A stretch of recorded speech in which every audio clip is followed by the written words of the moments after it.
बिस्मिल्लाहिर्रहमानिर्रहीम। क्या आप जानते हैं कि क़यादत और हुकूमत के बारे में रसूलुल्लाह सल्लल्लाहु अलैहि वसल्लम का क्या फरमान है? आइए असल बात सुनते हैं। अल्फाज भी रसूलुल्लाह सल्लल्लाहु अलैहि वसल्लम के पैगाम भी। हज़रत उम्मे सलमा रदियल्लाहु अन्हा से रिवायत है कि रसूलुल्लाह सल्लल्लाहु अलैहि वसल्लम ने फरमाया, तुम मेरे पास मुकदमात लाते हो, मैं भी एक इंसान हूँ। हो सकता है तुम में से कोई शख्स अपनी दलील को फरीक़े सानी से ज़्यादा वज़ाहत के साथ बयान कर सकता हो। लिहाजा अगर मैं ज़ाहिर दलाइल की बना पर किसी शख्स के लिए उसके भाई के हक़ का फ़ैसला कर दूं तो वो उसे ना ले। यूँ समझे मैं उसे आग का टुकड़ा दे रहा हूँ। वज़ाहत: ये हदीस हमें एक बहुत बड़ा सबक देती है। रसूलुल्लाह सल्लल्लाहु अलैहि वसल्लम ने फरमाया कि मैं भी इंसान हूँ।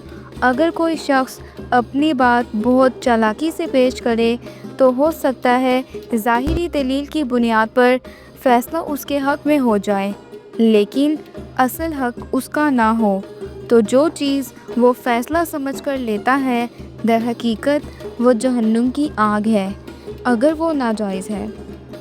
यानी अगर हम धोखा देकर, झूठ बोलकर अपने हक़ में फ़ैसला ले आए तो वो दुनिया में जीत हो सकती है, लेकिन आखिरत में वो सिर्फ़ आग होगी।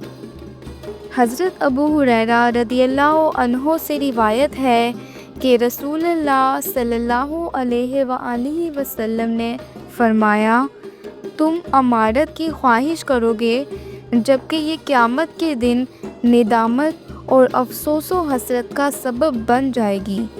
ये दूध पिलाती रहे तो अच्छी लगती है, दूध चुरा ले तो बुरी लगती है। वज़ाहत: हुकूमत, ओहदा, क़यादत ये सब दुनिया में बड़े दिलकश लगते हैं। ताकत, इख्तियार, इज़्ज़त जैसे कि दूध पिलाती माँ, लेकिन जब वो ताकत ख़त्म होती है या उसका हिसाब देना पड़ता है तो वही हुकूमत बोझ, निदामत और हसरत बन जाती है। क़यादत कोई ज़ेवर नहीं बल्कि एक इम्तिहान है जिसका हिसाब क़यामत के दिन सबसे पहले लिया जाएगा।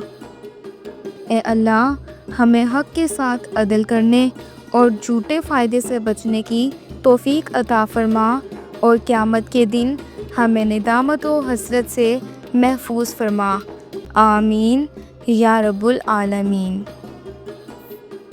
अगर आप भी चाहते हैं कि हर रोज़ आपको ऐसी मुफीद और सच्ची इस्लामी तालीमात मिले जो आपकी दुनिया और आखिरत के लिए फ़ायदा मंद हो, तो हमारे चैनल को अभी सब्सक्राइब करें। जज़ाकल्लाह।